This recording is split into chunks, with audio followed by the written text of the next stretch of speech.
Ladies and gentlemen, may I have your attention, please?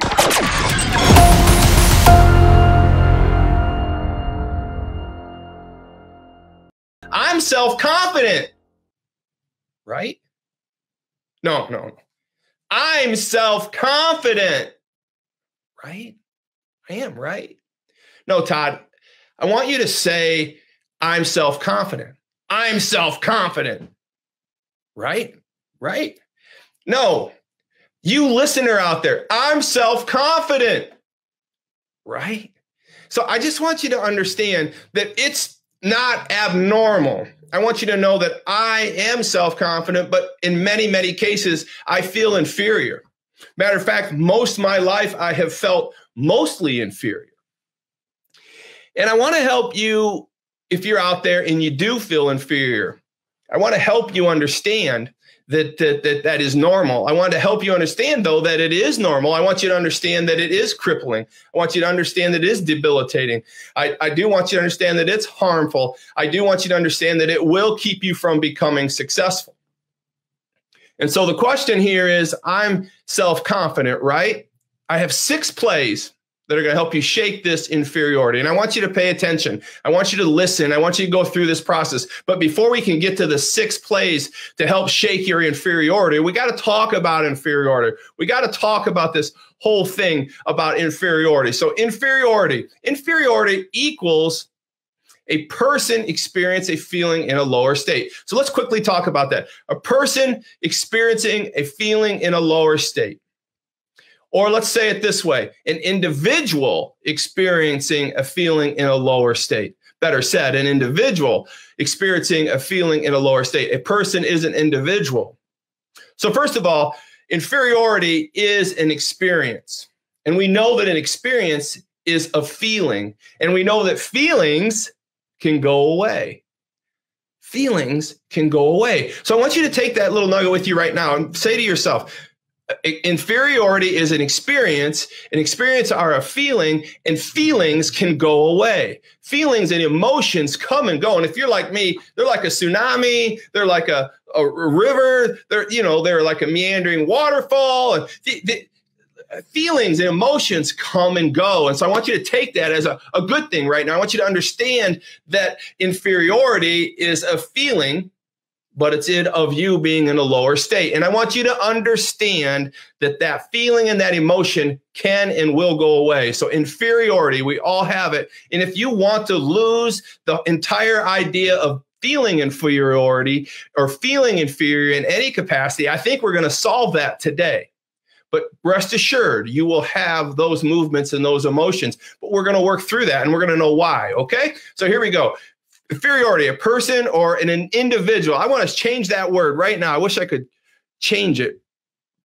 A individual, N-A-N, individual experiencing a feeling of lower state.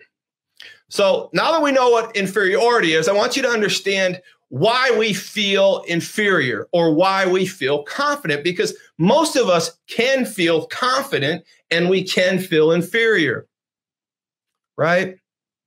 So we know that we have the capacity to feel confident in some things. Hang on to that thought.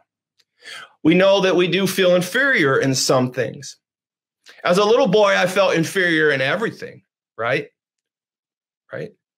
As I got a little older, I just felt inferior in some things. And as I got to my middle ages, I only felt inferior in fewer things. And as I got older, I felt less inferior in most things and most confident in many things, right? But why is that? Well, it's because we need to understand the inferiority, which is really this talk, not really about self-confidence, because we need to beat this inferiority, right? So we need to understand that the inferiority complex comes from understanding the whole truth. You see, we feel inferior when we don't. When we don't understand, this might be enough for you. We only feel inferior when we don't understand not just the truth, when we don't understand the whole truth, right? And now we want to take that thought process of, hey, when did you feel inferior last? Think about it. Think about it. When did you feel inferior last? I know you can go back to when you were a little kid. You were too small. You were too short. You were too slow, too cumbersome. You couldn't do math. Wait a minute. I'm explaining myself. I remember going to a spelling bee, right? In like 3rd or 4th grade. I felt so inferior. I couldn't spell anything. I couldn't spell. And I remember getting on stage and it was my turn and I had chocolate milk spilt on my shirt. I could probably cry telling this entire story. But not only did I feel inferior in the lunchroom going up there to spell when I couldn't spell, but I felt inferior because I had chocolate milk spilled on my shirt. This whole idea of feeling inferior in me was rooted in the fact that I didn't know the whole truth. And in that component of my life, I didn't know how to spell.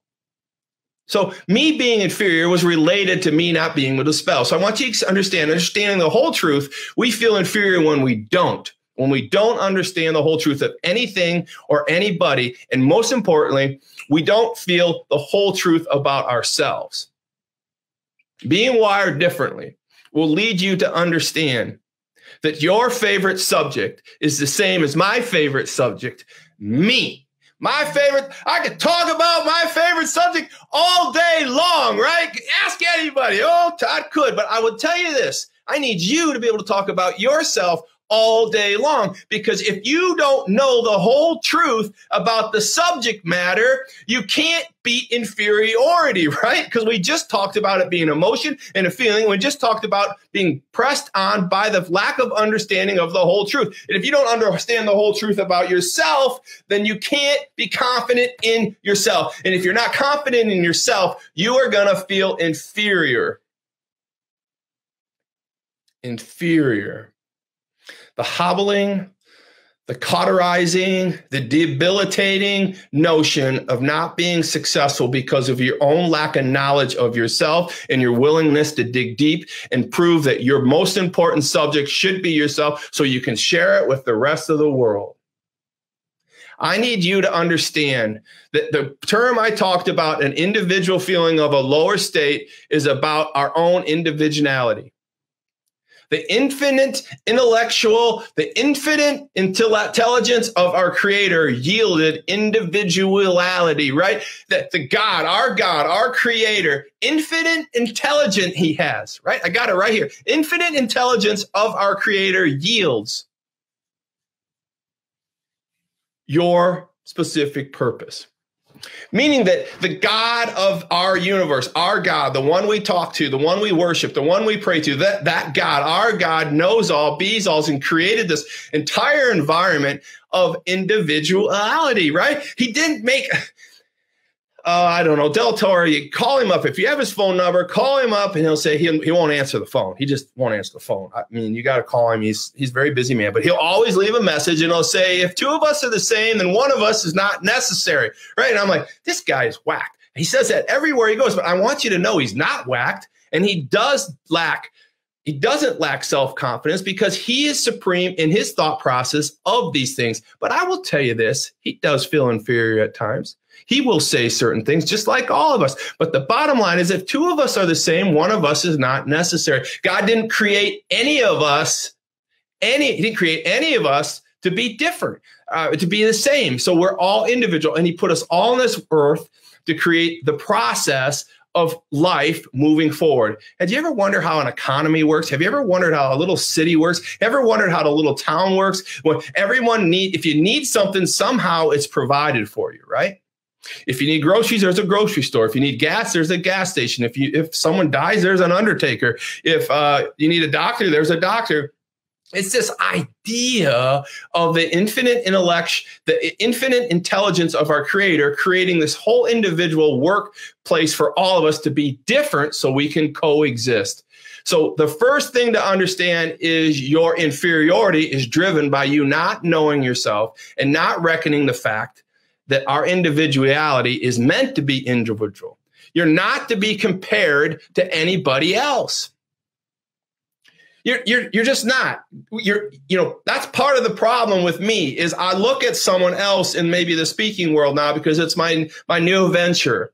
I look at someone even in the payroll world, and I look at them and I compare myself to them. I look at myself in the retail restaurant donut business. I compare myself. I look at myself in the staffing industry, and I compare myself. I look at myself in the factoring companies. I look at myself in the leasing companies. I look at myself in all these organizations. And if I get caught up in comparing myself to them, then I've lost the focus of individuality in me being the best in the world at my craft. And if I don't get out of that rut, I will feel inferior because I don't know the whole truth about them. And I'm starting to lose the grasp of the whole truth about myself, which brings me to the whole point of I need us to find our channel for us to become not inferior.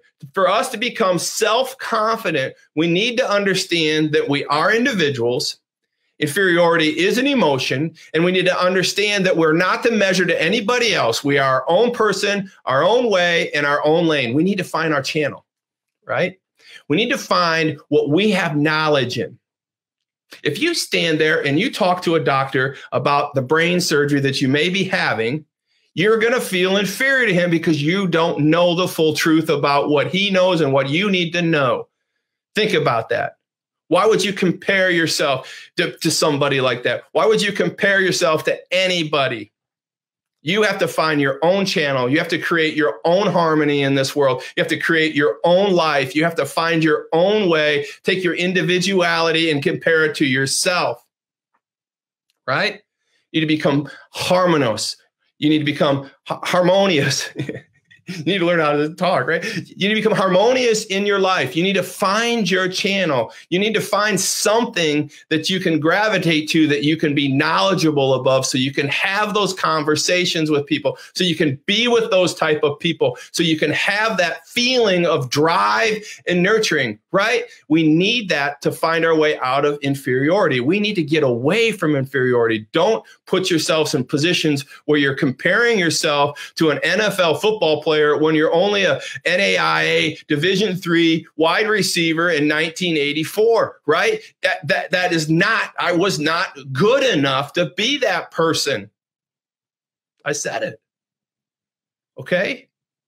Yeah, I'm going to feel inferior all day long. And if I attach my self-worth to that NFL player, if I'm going to attach my self-worth to the guy who scored 6 touchdowns, and it certainly wouldn't have been on the Detroit Lions, but I'm going to feel inferior to that person. That is not who I am. I went out and found a different lane. After college, that was not going to be me. I needed to find a different lane. Matter of fact, I was not successful in college my first year. I got C's and D pluses maybe. I didn't do very well, and I told myself, what are you going to do? You're inferior.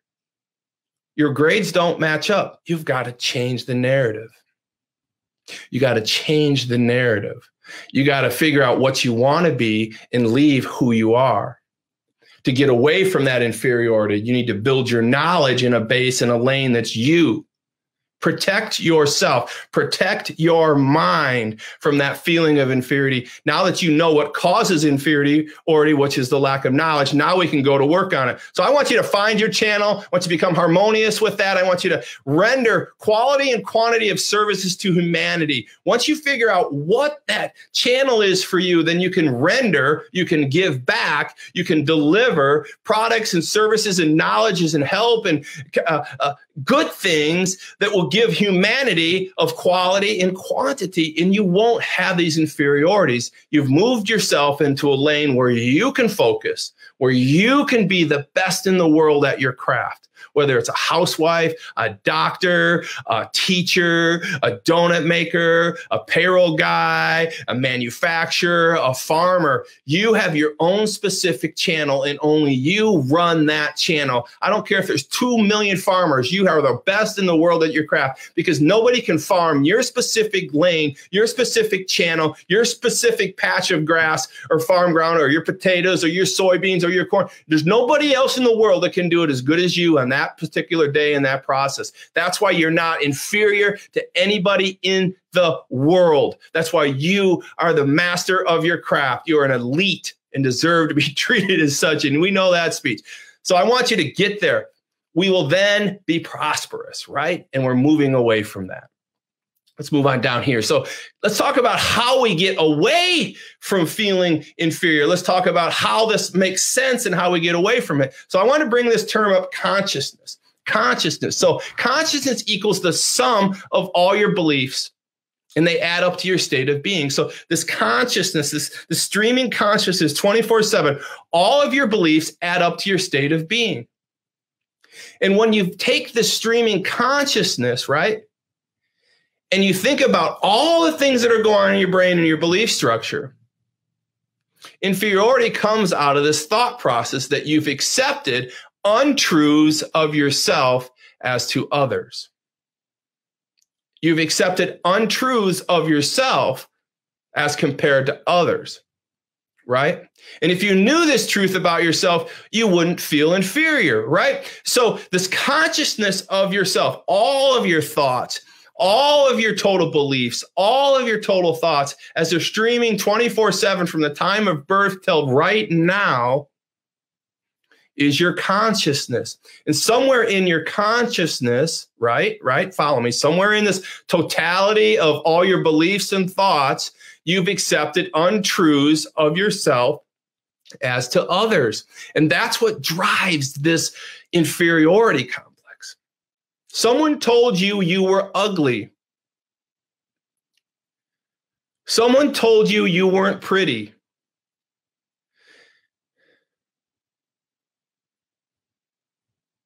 Someone told you you were fat.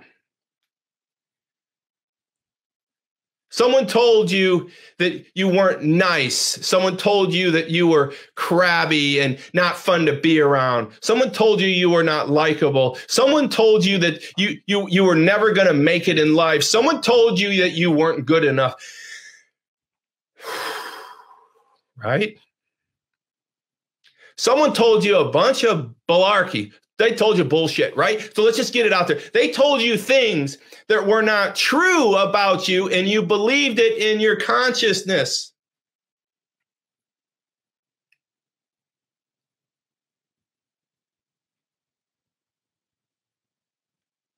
It's funny when you're sitting in a room all by yourself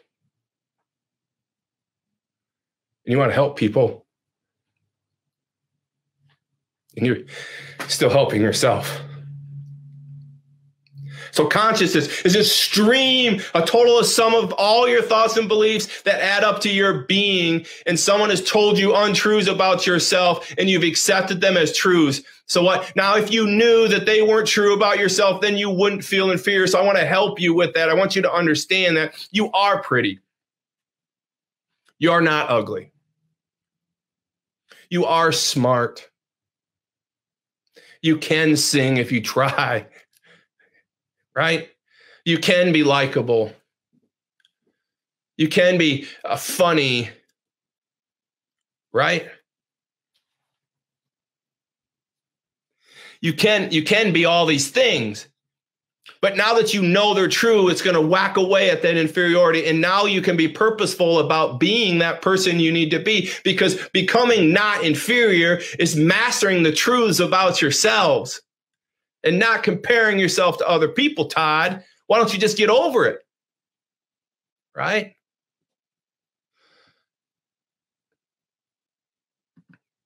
So how does one change his consciousness of inferiority to consciousness of confidence, right? So yeah, that's all great. Good intro, Todd. Man, you nailed it. You're emotional and all that stuff, and we know it's real, but you're yapping along. How does one change his consciousness of inferiority to his consciousness of confidence in one's self? So how do you make the switch, Todd? How do you do it? Well, the subconsciousness is the piece that's embedded of those feelings and emotions in your actions. So your consciousness is this totality of all your beliefs, and we've got all that, and the lies that you believe that people were telling about you. But now we got to talk about the subconscious, because somewhere down the line, someone told you you were fat. Someone told you you were ugly. Someone told you you were not pretty. Someone told you you couldn't dance. Someone told you you couldn't speak. Someone told you. And it got through your consciousness and got sunk into your subconscious, and it's laying around in there, gnawing at you and working at you. And we've got to understand that we've got to refocus that. We've got to rewire those thoughts and deal with the fact that you are been telling untruths about about yourself most of your life, and we got to flush those out and we got to deal with them. Your subconscious is the key to your freedom. I want your subconscious to tell the world that you are confident. I want the subconscious to realize that those lies that you have been believing are just that, they're lies.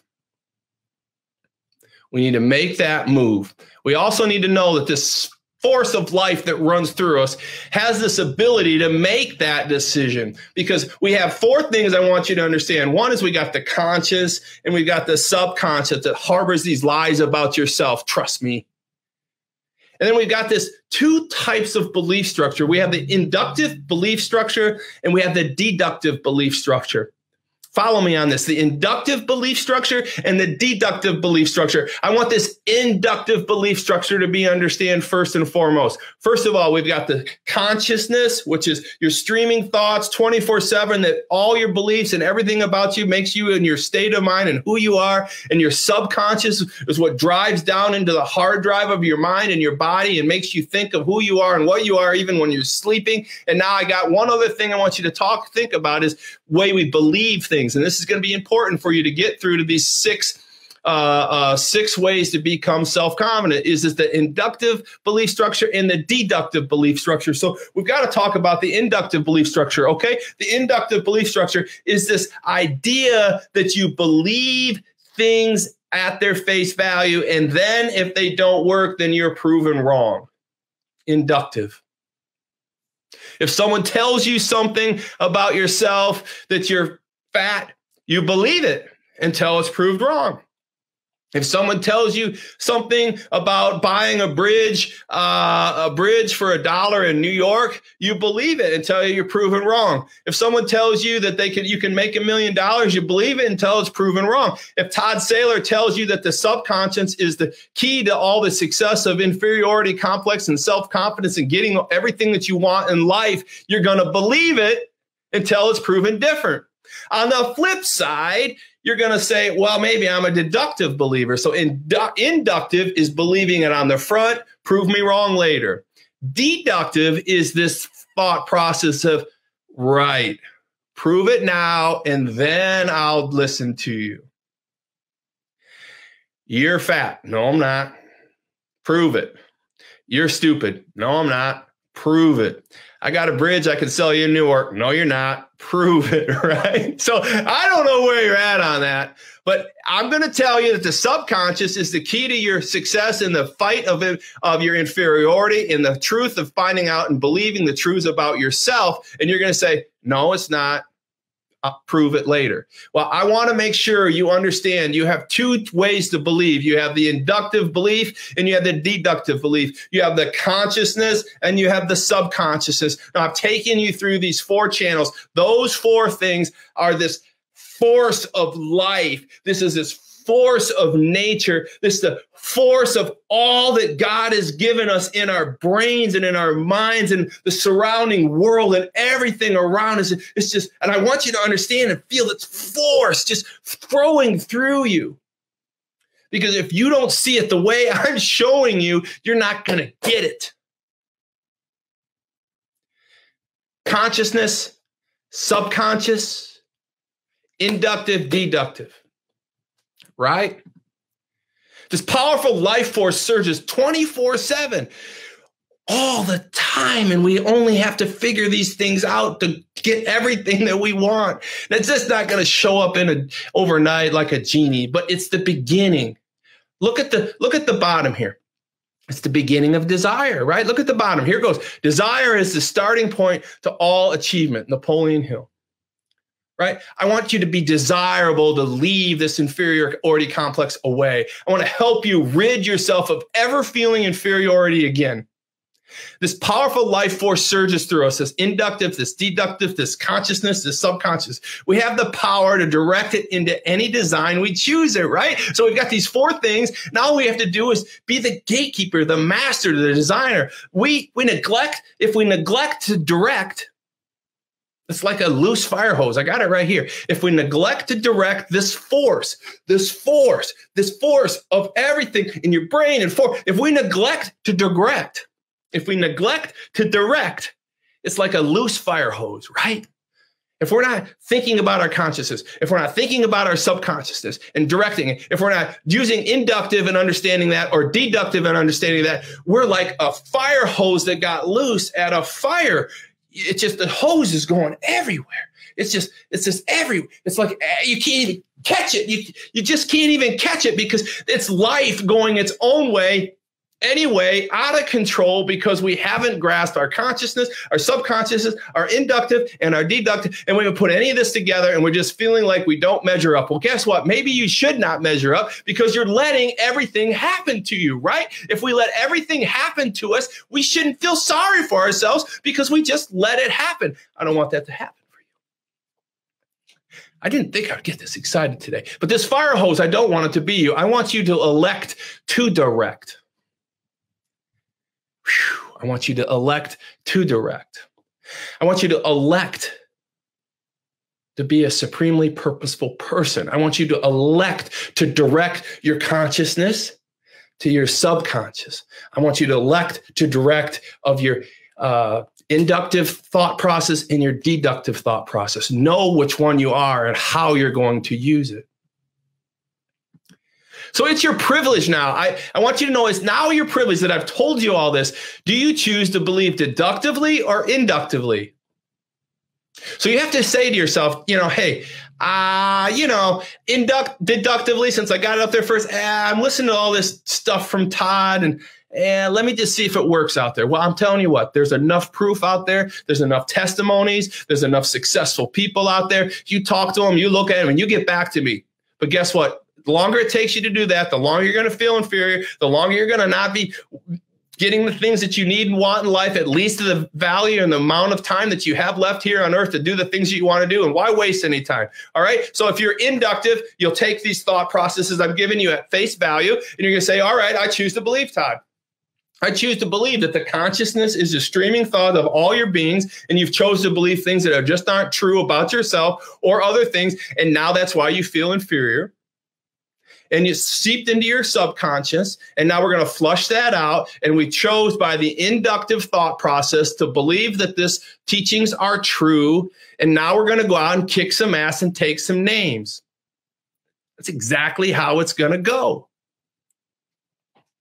So this forceful, this it's your privilege now. Do you choose to believe deductively or inductively? And I do choose to believe inductively. And that's what I want you to think about is how can we build that subconscious? How can we build this conscious? How can we really understand that this streaming thought process is our consciousness, and we have to weed out those bad thoughts, let them whiff back into our subconscious, take those seeds that we've planted and cultivate them and work them and grow those insecurities out of us by acknowledging that they are untruths about ourselves. And the other inferiority things that we have about our jobs, get better at it, right? We understood that the inferiority side of your job not measuring up is that you don't know the entire truth. So let me just give you this quick story in college. So I told you about my bad scores, and I'm going to give you these 6 plays. So in college, I went there to play football, and I got a pretty good start in football, but my grades were bad. And I knew that in this type of school, I wasn't going to really be able to do much. And I knew I wasn't going to be able to make a living playing football. I was too small. I was not quite fast enough. I wasn't quite strong enough, but I did play hard. I did some things there. But I realized that by the time I was my middle of my sophomore year that I had to get better grades. I had to become smart. I felt inferior in grades. I felt inferior in math. I felt inferior in science. I felt inferior in anything academically. And I didn't know all this stuff, but I will tell you this. At one point, I sat down and I said to myself, I've got to get smarter. I've got to change who I am to become who I want to be. And from that point on, I started carrying my books around, right? I started standing a little straighter. I started dressing a little smarter. I started moving through class and sitting in the front row. I started acting like a student. And it was funny how the more I acted like a student, the more I became a student. The more I became a student, more people started asking me questions about how to do things. And I felt incumbent on me to show them how to do it. And I didn't want to let them down. As I lifted I started lifting them up. I lifted myself up. And before you knew it, I took a struggling D+ average by the time I got to be a senior to almost a 3.0. And it took me 2.5 years to do that. That's how long it took to fix the bad habits that I had. But it's a good example of this idea of believing first that I was a good student, believing and acting like I was one. I was planning all this stuff in my subconscious, and I didn't know it, that drove me forward and released the untruths about myself that allowed me not to be inferior in the classroom anymore. And I carried those processes through life. And now it just happens at Wired differently. I write the book and I start to talk about these things. And I even read things like from Napoleon Hill and other smart people to this point. And it's true. You know, it just might be what I talk about the rest of my life. Because I don't really think that people should go through what I've went through. So let's get to the 6 plays, right? So 6 plays to shake inferiority. All right, I've got obtain, attend, listen, cultivate, associate, and expose. Now, here's the thing. We're done with this message. You can tune out if you want, but I do have the 6 plays. The most important things I've told you so far is consciousness, subconscious, inductive, deductive. Your life is a streaming force of wisdom and power, and you control your own universe. You control all the things about you. With this pea brain, this small little bald head of mine has decided what to do, when to do it, make it work. Inductive, deductive, believe the truth, not the lies, and go. You can do it also. The force of nature. Our God, in His infinite wisdom, has given us all these tools to do things, have things, get things, anything we want in life. We can do it with this force of nature if we just decide to do it and put it in our subconscious and work towards it. So here we go. Here's how you have 6 plays to shake inferiority. I love you all. Thanks for listening. You're gonna get something. I want you to replay this. I want you to do these things. So here we go.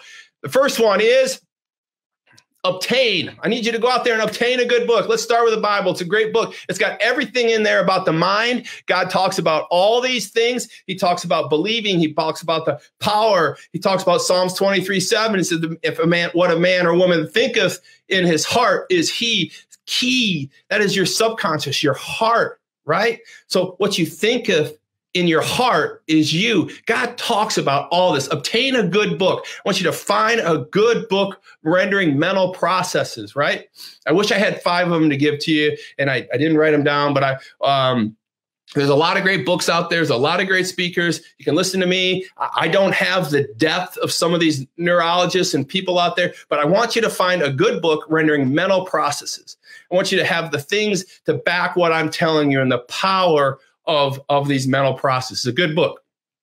Number 2, I want you to attend. I want you to attend positive lectures.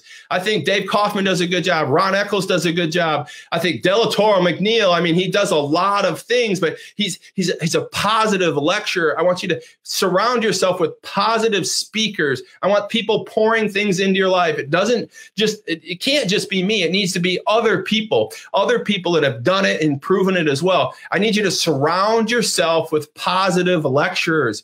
Don't surround yourself with Fox News and CNN and MSNBC and all this stuff that you're bathing in right now, because it ain't serving you any good. Surround yourself. I want you to attend positive lectures, right? Number 3, I want you to listen. All right. So this is probably, I will tell you my secret, right? My secret is to listen. I read. I'm a much better reader than I ever was. I started writing. I'm on my 2nd book. You're going to love it. Drift Again. 7 principles. I'm sorry. Drift Again. 7 traits of wired differently people. It's an amazing book. I can't wait to get it out in your hands. But number 3 is listen. So what I do is read, and then I listen to what I've read. Matter of fact, before I give a speech, I will practice the speech 10, 15 times, maybe numerous times in my brain, depending on how you want to count it, but I'll record it till it's perfect. and then I will put the speech in my ear, and I will listen to my speech verbatim as many as 20 times before I go out to give the speech. So I want to give you that advice. You need to listen to the recordings of self-confidence teachers. Listen to their recordings. Believe in yourself. Believe in this concept. Do it inductively, right? Don't need to be proven to you later.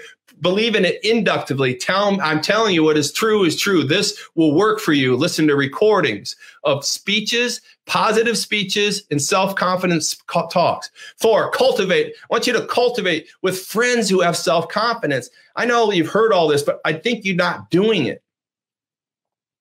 Don't hang around with people who bring you down. Don't hang around with people that bring you down. Don't hang around with people that bring you down. I want you to cultivate. Cultivate means grow and nurture yourself and reap harvest from yourself with friends who have self-confidence, because friends with self-confidence will reward you and you can reward them, right? So cultivate. Don't hang around with people that bring you down, all right?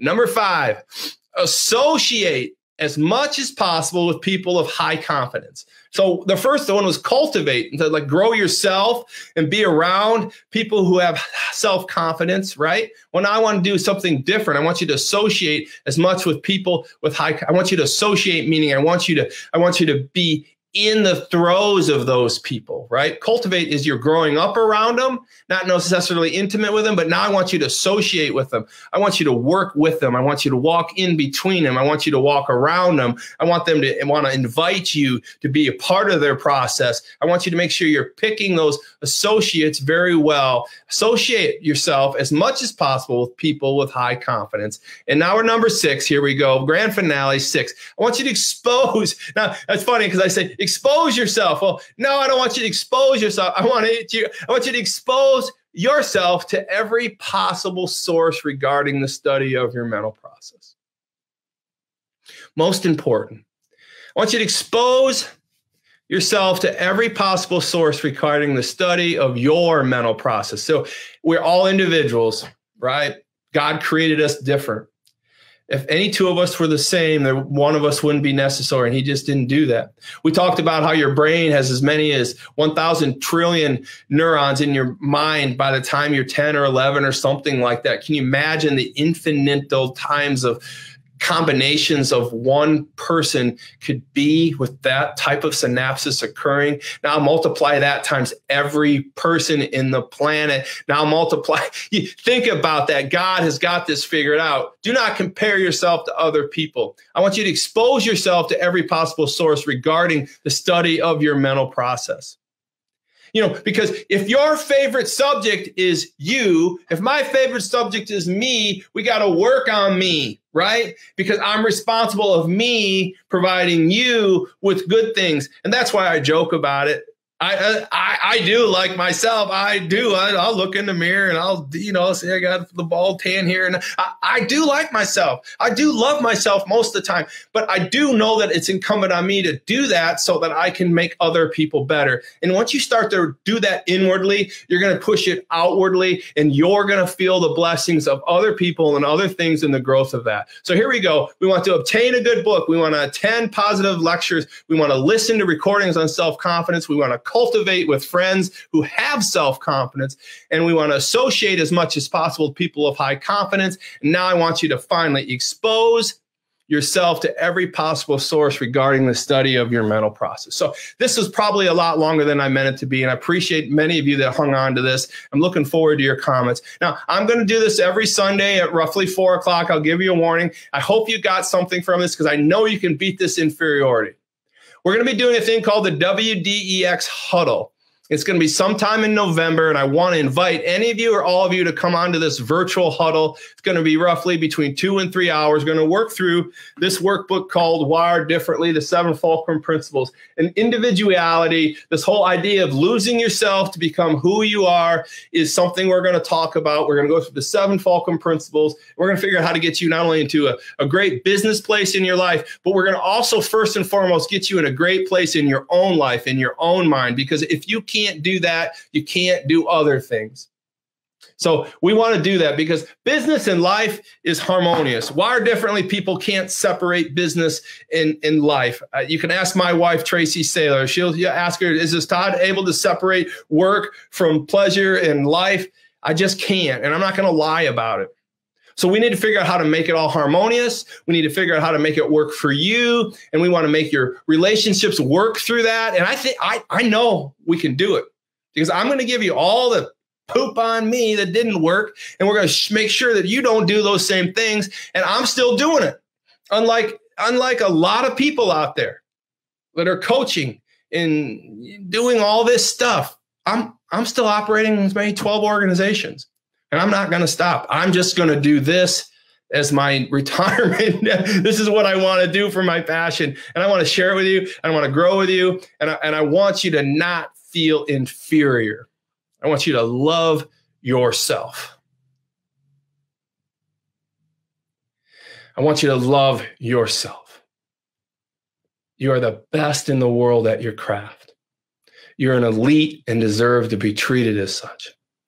And if you don't feel like you have a craft, if you don't feel like you have a channel, if you don't feel like you have a lane, then it's going to be very hard for you to feel not inferior.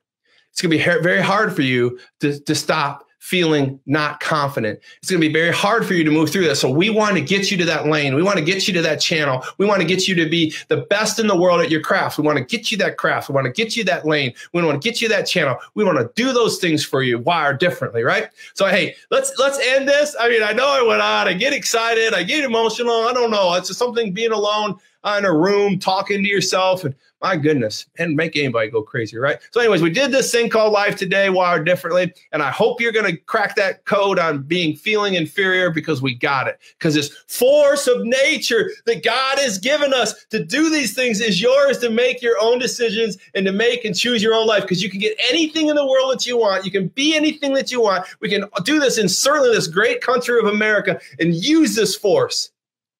Let's do this thing called life, wired differently. I appreciate everything. You all have a great day.